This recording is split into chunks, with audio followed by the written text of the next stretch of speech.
Ito yun mga kabiisi, kaya lang maliit pa siya.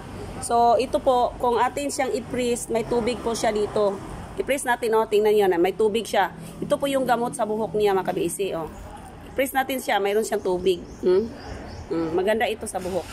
Mayroon akong ipapakita sa inyo, gamot sa buhok. Pwede natin i-shampoo, pwede natin gawin na para pang patubo sa ating mga buhok. Ito mga kabisi, freeze lang ninyo ito mga kabisi. Oh.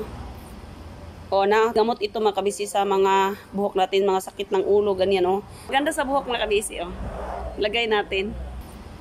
O na, tingnan nyo yung tubig oh. Daming tubig niya. Pag-ingatan ninyo kay gamot ito mga kabisi sa... Ito mga kabisi, freeze lang ninyo ito mga kabisi oh. O na, tingnan nyo yung tubig oh. Daming tubig niya. Kung mayroon kayong mga dahon, mga bulaklak na ganito, pag-ingatan ninyo kay gamot ito mga kabisi sa mga buhok natin, mga sakit ng ulo, ganyan oh. Yan oh, magiging gamot na natin ito mga kabisi oh. O kaya magtanim kayo dito. Lang pagwasag seedling